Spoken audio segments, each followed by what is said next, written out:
Hello there, welcome back to the Closet Historian and back to my sewing room for another project today. Today I'll be constructing another accessory to go with my ongoing cicada gown Victorian Gothic vampire dress project. I of course have finished the evening bodice and the skirts, like the first version of this costume, and then I recently here made the hand fan to go with it, but I wanted to make another accessory here today, and that would be the hat slash little bonnet to wear with the day bodice that I'll be making for this costume next. I began, of course, with research looking at some hats from the Met's costume collection. Here are some little hats and bonnet styles from the 1880s that are inspiring me for my project today. I really enjoyed the sort of miniaturized bonnet shape here. It seemed like something that would be quite easy for me to construct out of like a hat canvas buckram and wire. And then I love all the different little embellishments on these. I think it's so fun with all the different ribbons and like feathers and wheat and flowers and all kinds of stuff that are tacked onto the top of these hats. It's very fun and seems very Victorian, this sort of like even your hat is cluttered with nonsense sort of idea. Now I have had a little bit of like proper hat making millinery technique training when I was studying abroad during my university days. In England I was able to take a couple of courses with a like proper milliner who's worked with designers and knows what she's doing, so I have some proper training and then I have some self-taught training, so it's kind of a mixed bag of which techniques I tend to go for. Of course I'm not necessarily trying to make this the most couture of hats, I just want the finished look to approximate these kind of historic examples, just with a little bit more of a sort of gothic vampire sort of edge, you know? So hopefully you will enjoy seeing how I would put a little hat like this one together. Let's jump on over and get started. And here we are above, or next to rather, the blue patterning table of doom, as always, this time laid out with a lot of different embellishments and hat making supplies in general. I have some millinery needles, some paper, wire, buckram, hat canvas, which is kind of like a stiffened either paper or cotton thread sort of fabricy stuff with a sizing on it. And of course, as I've started recording, the heater has just come on, but let me tell you, it's freezing, so we need that heater.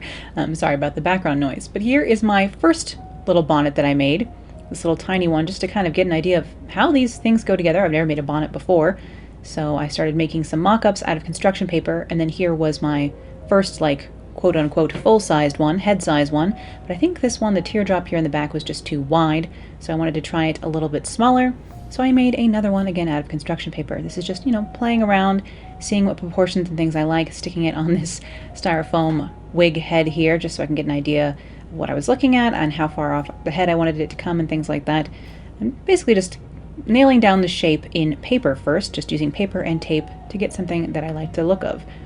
Then once I was happy with this overall shape, I could use this construction paper version and take it apart and use it as a pattern to create like the final pattern, and then use the pattern on the buckram, as you will see here.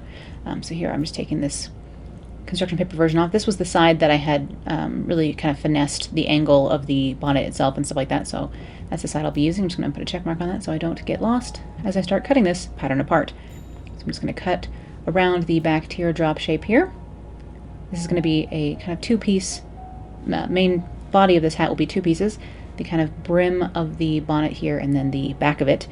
It's a little bit different because usually a hat has a brim, like a tip atop of the hat, and then a stand, which is like the, like if you think of a top hat, you have the top of it is the tip of the hat, then the stand is the band around that, which connects it then down to the brim, which comes away from that. So with the bonnet here, we only have two pieces instead of three. It's just kind of like a tip and a stand, but the stand and the brim are the same thing. Hopefully that makes some sense. You know, it's only two pieces because bonnets are a little bit different. And I never made a bonnet before, and even though this one is, you know, a miniaturized version of a bonnet, it is still kind of the same general idea. I guess they had just gone down in size by the time we get to the 1880s. I'm not sure if they had full-size bonnets, perhaps for traveling and things like that still. Because of course these little silly ones are just much more decorative than anything else. They're not really shielding your face from anything, well they certainly aren't, and they aren't really keeping you warm or anything, so much more of just a fashion accessory at this point. But here I'm just smoothing out the edges of that teardrop shape and then adding a half-inch seam allowance around the outside of that, around the top and side edges. Basically the little V in the back doesn't need any seam allowance because nothing is being attached to it later. You'll see what I mean. Then I can take this half of my brim here as well and trace that, and then I'll just mirror it along the center front there.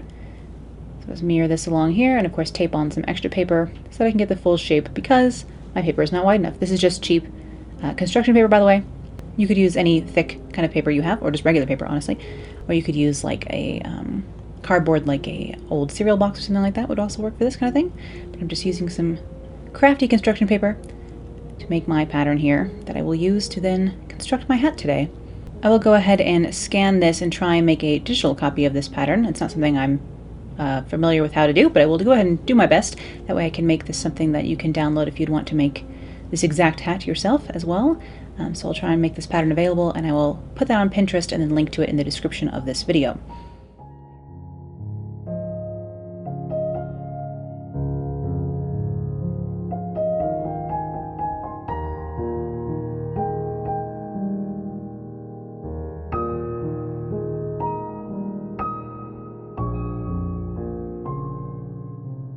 Okay, so I have my bonnet back and my bonnet brim, as it were.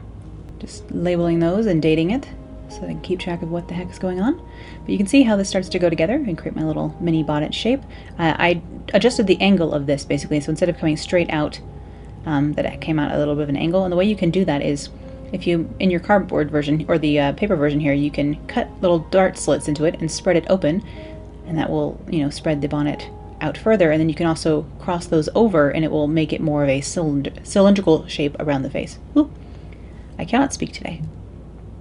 Possibly because I am a bit frozen down here in this basement today. I don't know what the temperature is outside, but yesterday it was only 35, so I can't assume it's very warm out there. Ah, winter. Isn't it the best? Not so much. Alright, so now I have my pattern and I can go ahead and cut it out of this hat canvas. This, I'm not exactly sure what weight or exact stuff this is, because I've just had it in my stash for like 6 years, so I don't really remember from when I bought it exactly what grams of weight or whatever and how much sizing is in this and exactly what this stuff is. It's known as hat canvas or Buckram. I've heard it called both of those things. This has got like a sizing on it, so it's a stiffened, I've seen paper ones, and again I've seen cotton ones. I think this one is cotton, with a sizing like a starch on it, so if you get this wet, this starch becomes malleable and sticky, and so you can go ahead and use this to block hats as well on a hat block, which of course we're not doing today. We're just doing kind of cut and sewn theatrical hat making as opposed to, let's say, couture or fine hat making. Just doing some sort of, I guess, community theater level hatting today, not necessarily Givenchy level hatting, unfortunately. But I'm just going to go ahead and cut out my pattern from this stiffened cotton stuff. You can make starch and starch your own canvas and stuff like that for making hats. It's not something I've done. I'm not that official, as we will find out as we go through some millinery here today. Attempted millinery. My millinery teacher, were she to watch this video, would be horrified, because I remember I showed my professor, my hat teacher, when I was studying in London. I remember I showed her the pictures of the hats from 2006's Marie Antoinette, saying this is the kind of thing I wanted to learn to make, and she was appalled by how poorly constructed the hats in the film were. She thought that they were done very poorly and shoddily, so okay. But this person was knowledgeable in traditional hat making of the highest order, even though she did work with rather fun or punk rock designers like Vivienne Westwood, for example. But she herself did traditional millinery, and that is what she was teaching us to do, and therefore she was appalled by my costumey leanings, I suppose. But she wanted to show me the proper way of making a hat like that, so I do sort of know how to make a nice hat. Of course, what can one learn in 4 or 5 months is not the same as 4 or 5 years of training. And perhaps we will make some proper hats here on the channel sometime. If that is something you are interested in, let me know.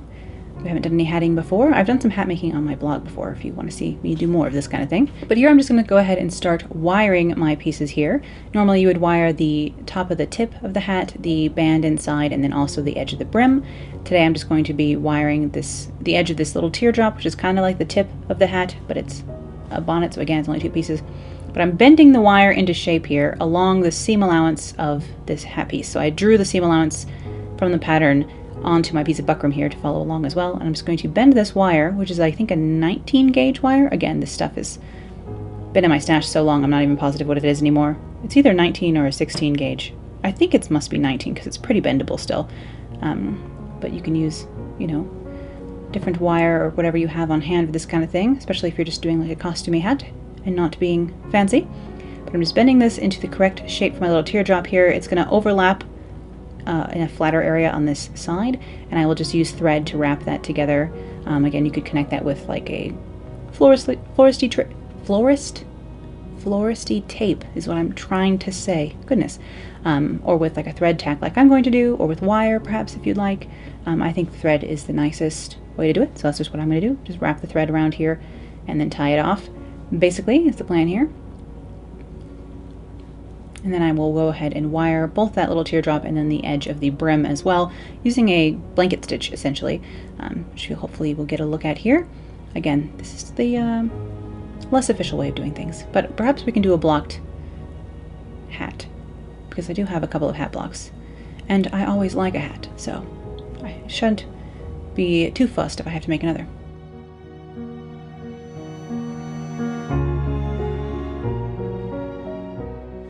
I would like to take more millinery courses one day and have more proper training, I suppose. But again, it's hard to come by those things in the United States. Bigger cities probably, or places where, like, the Kentucky Derby happened and stuff like that, probably have more hatters, and therefore more hat-making classes, I assume. But other than that, it's probably London or Paris, really good places to learn about making hats the traditional way. So one day when I get myself back to the UK, perhaps I can take some more hat-making lessons. But here I'm just going to start wiring this teardrop, so I'm just again sewing this on with a blanket stitch around the edge. You don't have to use super tiny stitches when doing hatting like this. Again, I'm just trying to create a little base that I can then cover. So I just need something, you know, to work with. I don't need it to be perfect because all of this is just structural as opposed to something that contributes to like the finished, I guess, well, I mean the structure contributes to the finished look and silhouette of the thing, but none of this will eventually be seen. It will all be covered. So if my stitches look a little messy or a little unevenly spaced, it won't matter in the end, you know? But I'm just stitching around the edge there and then through along here. This seam allowance will eventually be trimmed. The curve will be clipped, as always here on my channel, clipping the curves, and will be used as like little tabs to hold on the brim. So you'll see that, or not the brim, again, the stand. I don't know what it's called on a bonnet. I could have looked that up, but dang it, again, I have not. I am prepared, but unprepared, you know? But here I am just doing a sort of blanket stitch around my wire to hold it down onto the surface of this piece.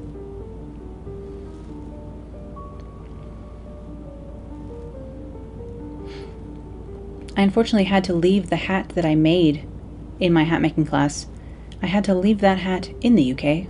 I don't remember what I did with it. I probably had to throw it away, honestly, because I could not fit it in my suitcase or anything like that. There was no way to get it home without crushing it anyway, so unfortunately I don't think I was able to bring that hat home with me because it was rather a large hat. My mistake there. Could have made something smaller. The nice thing about that was that I could just walk to shops that had, or haberdasheries, like on Regent Street or near that area. There's a lot of trimming shops and hat shops and supply places nearby where I was going to school because I was studying at American Intercontinental University, which has a campus in Marylebone in central London. So there was a lot of the supplies for that kind of thing were within walking distance. And my, do I miss being able to wander around Marylebone all the time. Oh my. Just pop into the Wallace collection anytime you felt like it. And that, my dears, is the dream. So once I get all the way around here, I'm going to go ahead and tie my thread off. So once I've got all the way around, I'll go ahead and tie my thread off. And now we have our little wired hat tip-ish. And then I will go ahead and wire the outside edge of this brim. Now, again, like I was saying, these materials have been in my stash for 6, 8 years. I don't even know how long. And so therefore I didn't exactly have enough wire for this project, and now I'm completely out. I was about a ½ inch short of wire for this. So unfortunately that does affect the structural integrity of my bonnet a tiny bit, but it will be okay in the end because I don't anticipate to wear this bonnet too often, and I doubt it will receive, you know, enough stress that it will become a problem. But again, I'm just bending this into shape, and then I will again use blanket stitch to wire this edge here and stitch this onto the buckram.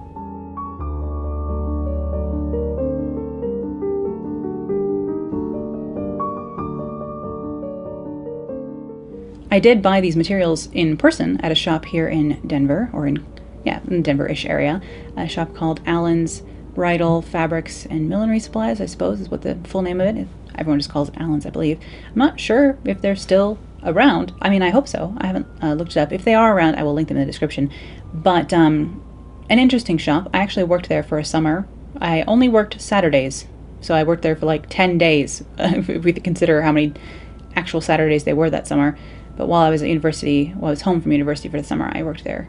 Basically just so I could get a discount on the stuff they had there, because they have great stuff. But it's the only place in Denver that is like, has fine fabrics, lace trims, all kinds of different trims, feather trims, fur trims, tons of appliques and like lace and beaded trim for like things like dance costumes, or obviously they have a lot of bridal things because it's in the name, but they do a lot of like custom bridal veil stuff, and people who are having custom bridal gowns made. I don't know who those people are, but good for you. That's usually where they go to buy their supplies if they're here in Colorado, I suppose, because there's no other nice fabric shops like that. We have quilting shops and like more hobbyist fabric shops as well, but we don't really have fine fabric shops, not like they have in like the garment district in LA or in New York or such like places, or even in London. So to buy fine fabrics, that's kind of the only place. But this shop, the woman who owns it, or at least did at the time when I was working there, her mom had bought the shop in the 1960s, and it had been a hat making shop before that. And she like kind of came home and was like, honey, I want this shop, which must be, again, quite nice. And so they had run the hat shop. The daughter had run it after the mom. So the shop had been in the same family since the 1960s, and a lot of the stock they had, like they had a basement in the shop, and a lot of the stock there was flowers and hat making trimmings from the 1960s. Like their stock, basically, some of it was that as old as the shop was, and it had been a hat shop before that. So they had a lot of trimmings that were essentially by that time vintage, and even fabrics that were vintage. But it's very disorganized and messy shop. I'm sure it still is, unless they've had a revolution of organization in the last few years since I've been there. Of course, who knows, with all the small businesses closing because of COVID. I assume they have been hit quite hard because, of course, also, if you're being sustained by the wedding industry, obviously the last year has been difficult as well. So hopefully they're still around, because they are the only fine fabric shop, again, in Colorado that I know of. But here I am with my wired brim and my wired teardrop tip here. I'm just cutting about every centimeter around the edge here. That way I can fold these little tabs up like this and create a way for to create these tabs that will hold on the brim, basically. You'll see how I'm about to attach this. So I'm just folding those all up so that this brim has a little place to sit inside here, and then I will sew the brim to these tabs all the way around. And originally I was like, oh, I can do this without pinning it. And then you'll see I kind of pause and pin it on there because, no, you can't, Esposito. It was a wild idea, I promise. But I'm just going to sew this brim to these tabs along the inside edge of this, along the wire. Of course, the wire and the stiff buckram itself will help this now keep its shape. That's why I kind of refined the shape in the paper beforehand. That way I knew what I would be getting into and knew what I needed to do here. Now, I think the official way to do this on like a hat as opposed to a bonnet, again, bonnet construction, this is my first and only time I've ever tried to do that, but I think you're supposed to do like a back stitch here, like a spaced back stitch. I can't exactly remember what the official stitch you're supposed to use here is, but I just ended up going around with like a slanted stitch, and then I came back from the other direction and crossed over another line of slanted stitching over the first to create crossed stitches on the inside of here. Again, this is just, I just made it up when I was sitting here. I didn't want to do any additional research. I just wanted to get it together. I should say, perhaps, that, because I am sounding exceptionally lazy when I say that, like I just made it up as I went. But I haven't been having, the world's best brain days here in the winter. I don't think I have seasonal affective disorder because, honestly, I get the same amount of sun no matter what season it is, because I don't really go outside much, even when there isn't a plague. Outside is not my place, so it's not like I'm getting less vitamin D or anything, but winter is always a little bit harder for me. I find my insomnia really acts up in winter, and my, slightly anxious self is a little bit slightly more anxious, so winter's not the best time for me. So if I can get anything creative accomplished, I consider it a win. And for some reason I was really putting off putting this bonnet together, even though I was so excited about all these trimmings and stuff like that. I suppose making the base like this isn't my favorite part. I like trimming things, so making the base is just a means to the end of trimming, and you'll see how much fun I have with the trimmings later when we get to that point. But I'm just putting slanted stitches in here. I figured it would work, making it up as I go here. Again, this is kind of a halfway method of making one of these. You could, if you're doing like a high school production of like a Dickensian thing and need to make a bonnet quickly, you could make something like this out of cardboard and cover it, and like you could make something like this, you know, gluing things together instead of sewing. So it's sort of a halfway method between the finer techniques of life, of millinery, and the slapdash techniques of, let's say, you know, cheap community theater, perhaps. Which, of course, I don't mean to dog on theater in any way, shape, or form, of highest theater or the lowest theater, for, of course, I was a theater kid in high school. Or I wanted to be, at least. I didn't get cast in much because, unfortunately, the thing about theater is it's important that you can at least have a small bit of acting ability, even in high school level. They expect you to not be absolutely terrible, whereas I cannot act, so that's a shame. But musical theater was my favorite thing. I think my school did one musical year. Yeah. And I was only ever cast in one of them of the 4 years I was in high school, of course.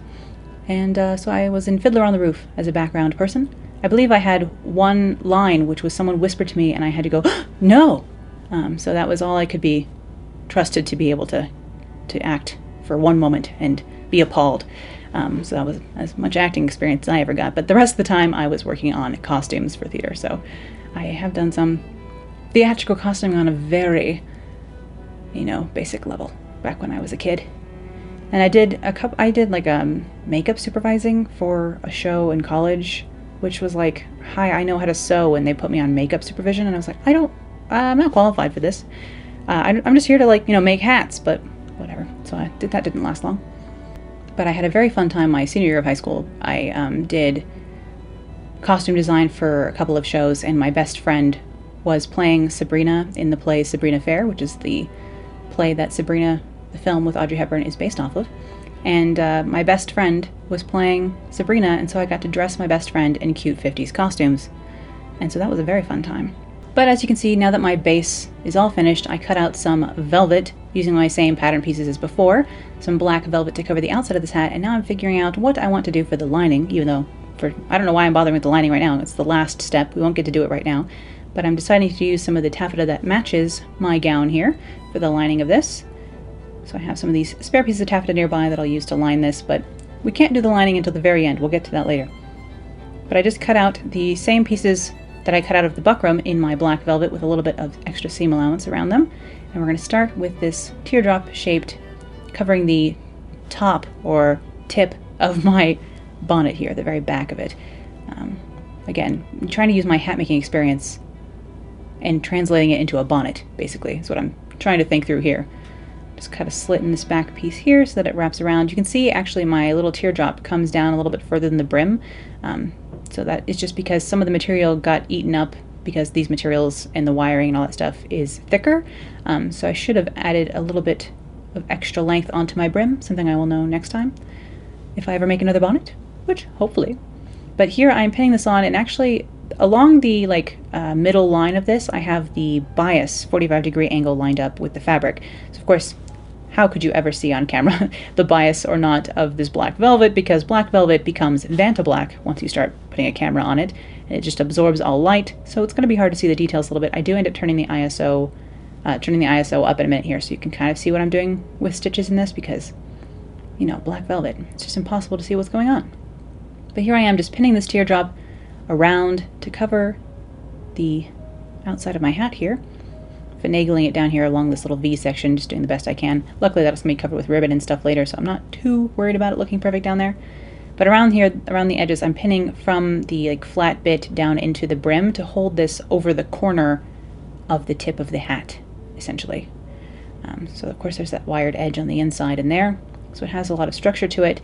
And I can just go ahead, because another piece of fabric will be covering the brim, I can stitch this on basically 1 centimeter down from the tip edge itself using a spaced back stitch.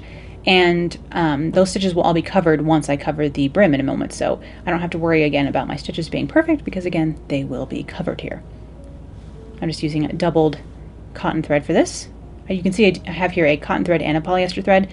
That's because I started using cotton thread because that's what you're supposed to use.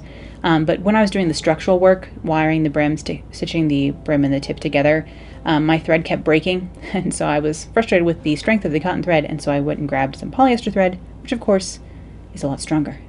So I used the polyester thread for the more structural bits of this, and then I switched over to cotton for the sewing and the trimming. A leaf just fell off my bouquet that's sitting here. I have a bouquet of flowers on my desk, and a leaf just fell off. So I'm sorry if you heard that crash. And of course our heater is still on in the background here, but again, it is quite cold. And I have my dressing gown on down here to try and keep warm. I made a flannel lined dressing gown earlier this year. But I'm just stitching this down again with a little spaced back stitch around the edge here. Of course, again, this will all be covered. It's about 1 centimeter down from the hat tip itself. I'm sorry you cannot see my stitching here, because again, it just disappears into that black velvet. That is kind of the nice thing about using velvet on hat projects. Sewing with velvet for sewing projects like clothing, I find to be a bit of a nightmare, and I actually detest sewing with velvet. I recently was reminded of this, which we'll get into sometime soon. But sewing with velvet for hats is actually very nice because your stitches just disappear right down into that velvet pile, and you can get away with some sins when it comes to that. Here I'm just clipping the curve of the inside of my covering for the brim here. Now that my tip is all covered, I'm just going to fold this edge under about 1/2 inch, of course, and then start pinning it into place right along the edge of the tip. So I have this folded top edge.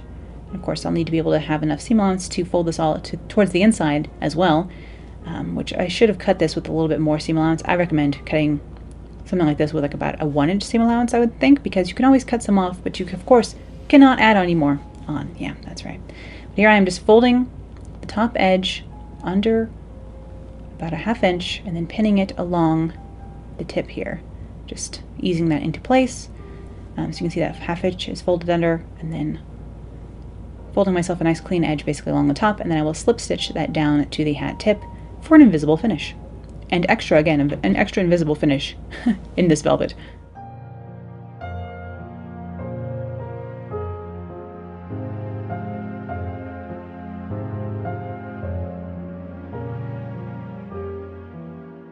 Like so. Alright, and I can again make sure I have enough to fold the inside here. I'm thinking, oh my goodness, that's not very much seam allowance you left yourself there, Esposito. Oh well, I'm going to go ahead and stitch around here using a slip stitch and just my black cotton thread again. And don't worry, I will zoom in a moment and again turn that ISO up so you can see what the heck I'm doing. But I'm just taking a little stitch out of the hat tip itself and then into the folded edge and then into the hat tip and then into the folded edge, just to slip stitch this down seamlessly. Well, not seamlessly, there's a seam. We're stitching the seam now, but cleanly and nicely, I suppose, so it looks seamless despite there being a seam. I'm not making any sense today. Great news. Alright, here I have the camera turned up to please see what the velvet is setting, unfortunately, so it's very blown out, but hopefully you can get an idea. I'm taking a small stitch out of the folded edge of my brim covering strip here, and then a small stitch into the finished hat tip. Top tip side. Again, my bonnet terminology is non-existent.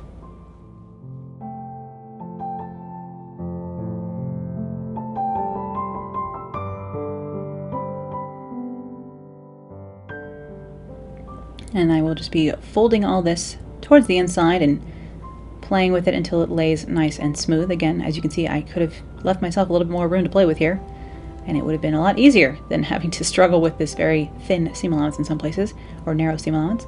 But I will go ahead and pin this in place as best I can around the edge here, just getting it flat and smooth on the other side, and rolled over in here so that it's nice and smooth on the outside like this. Of course, my velvet is covered in fuzz, actually. But try and pin it as best I can in here, and then I'm going to stitch this down right along the edge from the inside to the outside. So this is held in place, which would mean I have visible stitches on the outside. Now, there are many ways to deal with this in hat making. In this instance, because the wired edge of the brim, the wire is on the outside, if I stitch right next to it, in this velvet, it almost looks like the edge is piped, which is kind of a nice effect. It's the wire inside that's holding it out that gives that sort of curved, piped effect. And I'm like, perfect, that will work just fine for me. So I'm going to stitch right along here. Of course, in silk, it would look very different, and I would probably do a different finish. But in this black velvet, again, it hides some sins. And now this corner, I'm thinking, oh man, I really don't have enough. That's right, we're going to finagle it and make it work. We'll make it work. In the end, somehow, I managed to get around that corner. It's just not a lot to work with down there. But again, I'm just going to double up a piece of cotton thread and then continue to stitch everything down. Down here at the very bottom where this little V is, I'm just doing whatever kind of stitch gets me the result I need, honestly. I'm not being very precious about it. Which, I mean, what could we say about this whole hat so far, couldn't we? That I'm not being very precious about it. But you know, I'm here for the end result. And I have a lot to learn when it comes to this sort of thing, but this is where I'm at right now. This is the kind of thing I'm capable of. I think it took me a day and a half to make this hat. So of course if I took a whole week to make a hat, I could do something a bit finer. But alas, I hope you will forgive me. I am trying to give myself a little bit of grace. I keep seeing those memes, you know, on Instagram and whatnot these days where it's like, it makes sense that you won't be as productive or like okay during an ongoing global event like this that's been lasting months and you're probably a bit frazzled. So it's okay to give yourself grace. And then the next little thing it says, but not you though, right? And it says, oh yes, but not me. Have you seen those? I'll put one of these memes on screen now. Sorry, meme creator who I'm stealing this meme from, but you know, it's a little bit like that. It's like, it makes sense that you would need more time and to be gracious with yourself, but not you though, right? Yes, not. I am about to dive into the day bodice for this project here real soon. I have to do some fixes to the fit on the shoulder and like the neck of that bodice. So I'll take my mock-up that I made last year apart a little bit to try and finesse that area and try and fit it down. I haven't been able to find very many resources on that kind of thing, so I'll have to do a little bit more research on how exactly I need to fix that as well before I can go ahead and make another mock-up and then make the final silk day bodice. But here is my hat, covered on the outside at least in some black velvet now. It's looking very cute and chic all by itself, honestly.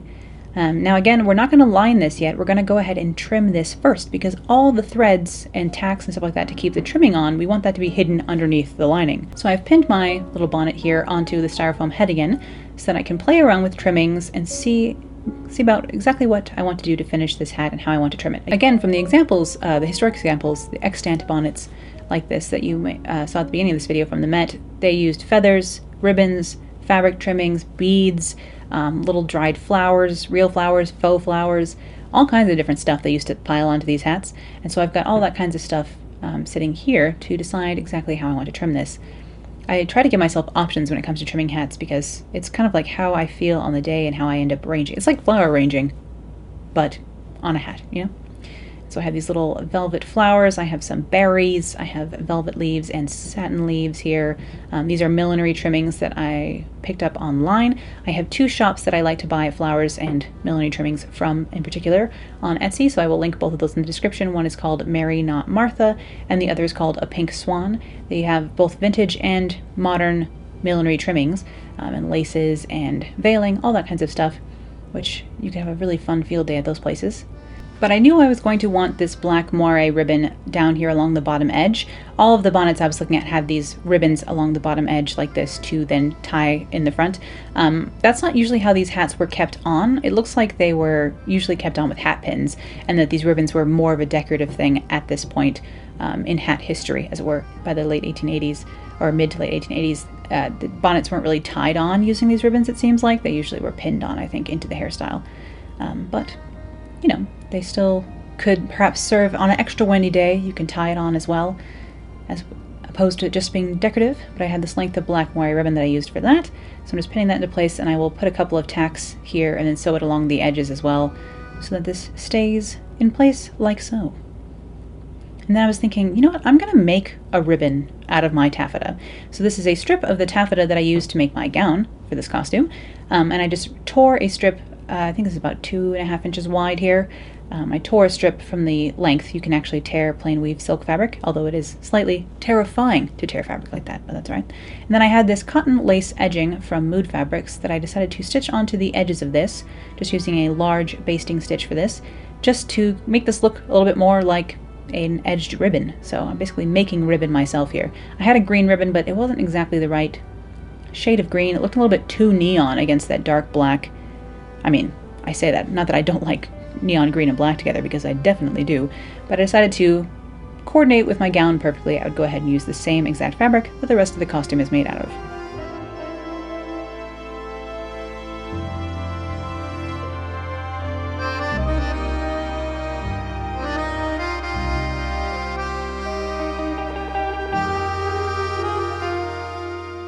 So I went ahead and trimmed both sides of that strip of silk like so, and then I started pinning it onto my little bonnet. So I have it pinned underneath the little V in the back there, and then I'm just pinning this top bit into loops atop the hat, really. So I'm just pinning it into loops and then pinning those loops to the bonnet itself down into the styrofoam as well once I like the look of it. So I'm just kind of loosely looping this up into an arrangement of like ribbon loops that I like.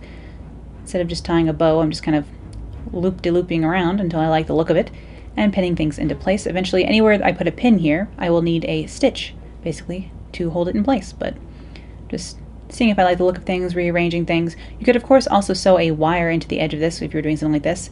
That way the bow would be extremely positionable, you know, or posable with a wired ribbon. But I wasn't too fussed. Just pin all of that into place like so, and I can mess with the exact arrangement of these as we go along, but it seems like having a frilly big loopy bow thing on the top of your head was kind of the look at the time. So then I was deciding which of my little embellishments I wanted to use. Did I want to use this little paper feather thing, which was the right color green at least, and kind of a fun weird texture, but I was really liking the way that the silk looked with the black velvet, and I was kind of liking the simplicity and the purity of that look, honestly. And so I decided to use, for all my other trimmings, I used the black velvet ones to kind of match in with the black velvet, but just change up the texture a little bit. Although it's still the black velvet texture, these are, of course, black velvet leaves that are kind of pressed into this leaf shape. It looks like a rose leaf, really. And then I can actually mold these, because these are wired, into a different shape if I should like. So I decided to go for the black velvet leaves and the black velvet flowers with this. So I started pulling those apart to be able to arrange them. So I'm just going to start arranging these on my bonnet as I like. I will be sewing all of my trimmings down as opposed to gluing them. But again, if you never intended to like retrim this hat in the future, I suppose you could glue things down as well. I just prefer to sew things. I think it's just as fast, and it's easier to, I'm not going to accidentally get glue on some part of it I don't want to or anything like that if I'm stitching these things down. And technically, if I ever wanted to strip this back to just the black velvet base, I could, because I could just take the lining out, snip all my little tacked threads, keeping these trimmings on from the inside, and then retrim this hat, which would be, useful. I doubt I will ever do such a thing, but the possibility is still there, and that's kind of nice. But here I am just going to go around and start figure out exactly how I want to embellish this. Again, I keep trying to use these feathers. I really wanted to use them, but it just wasn't working, It just wasn't actually the vibe. So I ended up not using the feathers for this project. If I had some nice billowy vintage green or black ostrich feathers, maybe, but I did not. So I ended up going for these black velvet posy flowers instead. And you can see I'm just moving those around and kind of floofing them the way I like. And again, these are all wired stems, so I'm just kind of transforming them into little loops that I can then sew down onto the base of my hat. But I'll just pin everything into place until I like the look of it, and then we can move on from there.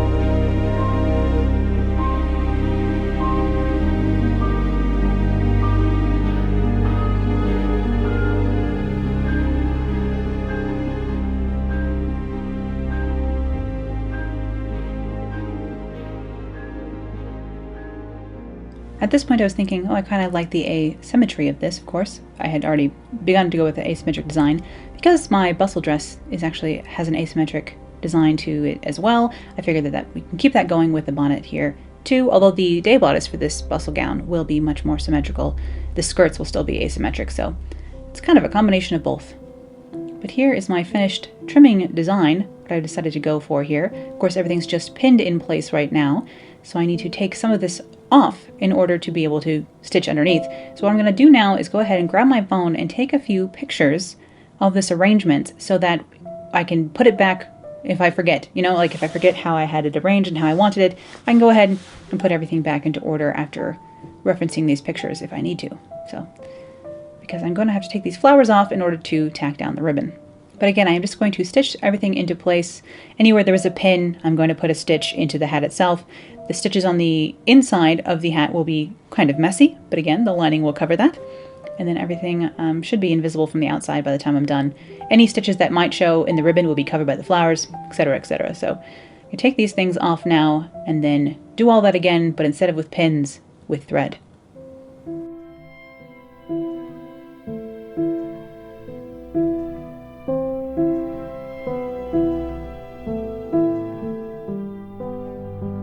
So after I have all my trimmings stitched on, and you can see those messy stitches on the inside of my hat here, of course all of that is about to be covered by the lining for this bonnet.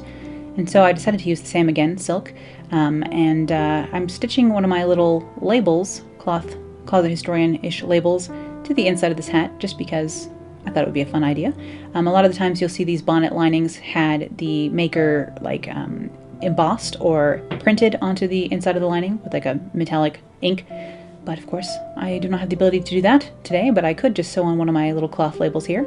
These are from Dutch Label Shop, by the way, which they are not sponsoring this video, but I have mentioned them a few times on my Instagram. I have a discount code with them, although it's not an affiliate or anything. I don't get anything back from that other than I got these free labels recently, so that's fun. So you can find the information about that in the description of this video as well if you're interested in getting some cloth labels of your own.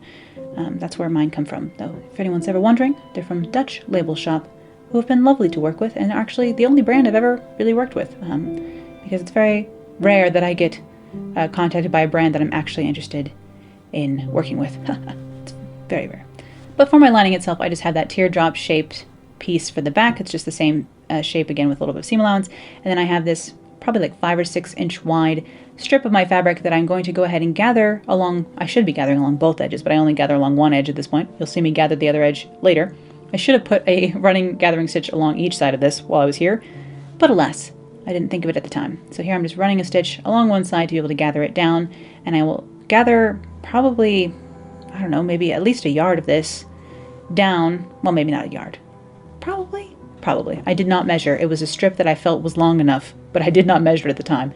A lot of this is very intuitive and done by feel, you understand? Just gathering this down so that I can stitch it to that teardrop shape to create a little lining to go inside of here. You could do like a very nice like pleated lining like this, or like kind of fan pleat it down. I just decided to go with gathering. I felt it looked a little bit more, and this is a bit morbid, but this is a Gothic sort of costume, a little bit more like a coffin lining kind of to have it gathered. So that's what I decided to go for.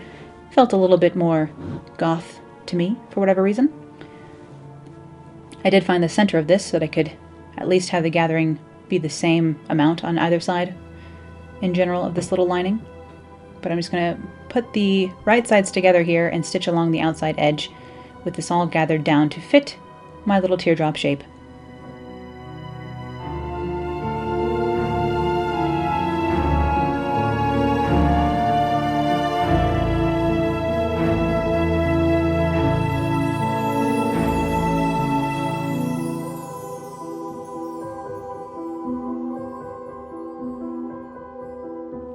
So now that I have this all gathered and pinned down to the outside edge here, well, half of it really, I'm going to go ahead and stitch this on using a spaced back stitch again. This seam here that I'm stitching is never going to receive any tension, so you can use quite large stitches because, again, nothing is ever going to be pulling on this other than maybe me taking the lining out to retrim the hat, you know? So you can kind of baste this almost, essentially.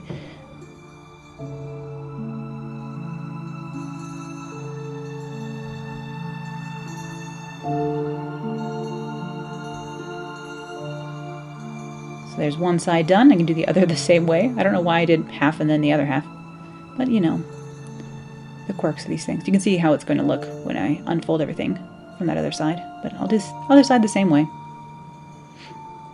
So now that my lining is all together, I can start pinning it in place inside my bonnet here. So let's position that. I am going to connect it down here at the bottom of the teardrop, and then I will put a stitch in the very top as well and tack it through the outside, like a hidden stitch that's like hidden by the ribbons, just to keep it in place back there, but you don't really need to anchor it to the back much more than that because it'll stay down in there. The buckram kind of is scratchy, so it grips onto the silk quite well. It'll stay down inside here, especially once you put your head in here, obviously. And then I'm going to fold over the outside edge and like hem it, well, fold it in on itself so that I have a finished edge, and then I will fell down the outside edge of this lining to the velvet to keep it in place, but you will see that shortly. So I'm just going to space out my gathers, and then I realized, oh, I should have put a gathering stitch along this outside edge as well. Yes, you perhaps should have done so, silly kid. So I recommend doing your gathering stitching along the inside edge and the outside edge of that strip beforehand, but here I am putting my gathering along the outside, so I'm just stitching a running stitch along there as well, and then I can fold it in like so.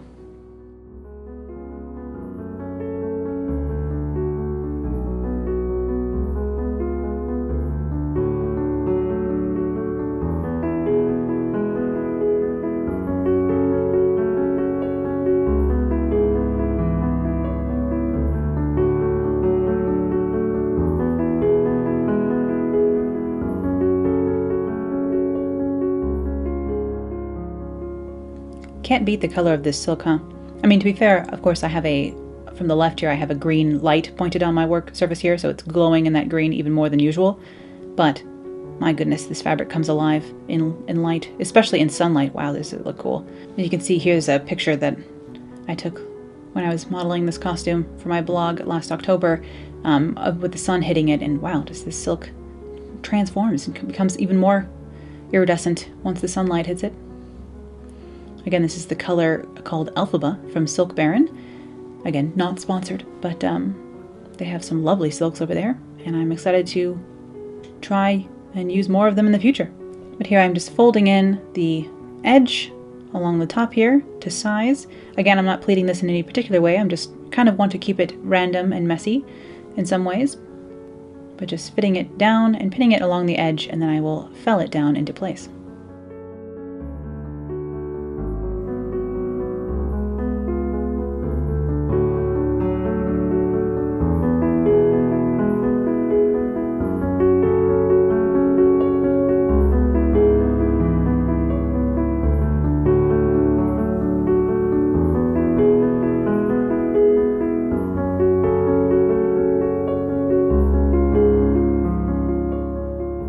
I'm just going to fell down the outside edge of this. I will give you a close-up of this process in just a moment, where you can see my nice, flannel pajama situation that I have going on here in the workroom. It's lockdown. Again, try and be gracious with yourself if you are still in your flannel pajamas at 4 p.m. while you're making a hat. That's how it be sometimes. I'm just felling down this probably like 5 or 6 stitches per inch. Not like a huge stitch, but not like a tiny one either. Along the inside, no one's really going to see these. And if they do, it just looks handmade. So, not sure exactly how this would have been done at the time, but this is how I chose to do it at the time when I was making this, I suppose. So just stitching it down. And again, the velvet hides all sins, honestly, which is so nice. But this is the last step for this hat, actually, so we are just about done.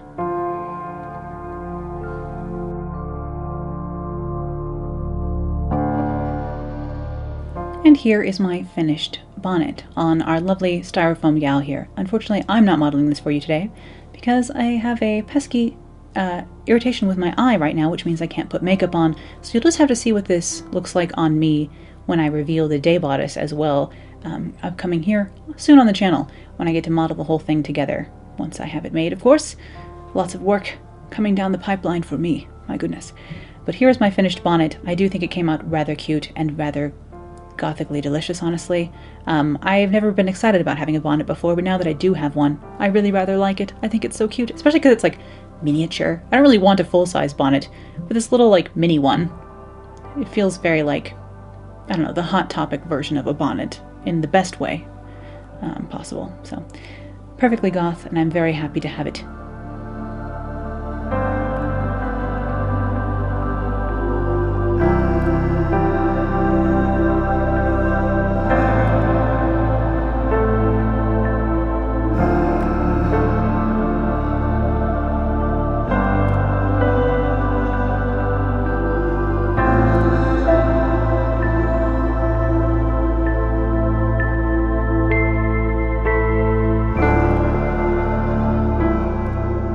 I hope you all enjoyed seeing how this project came together today. Again, I'll be jumping back into more Victorian costuming and more of the cicada gown project here real soon, before you know it, so I will see you all then.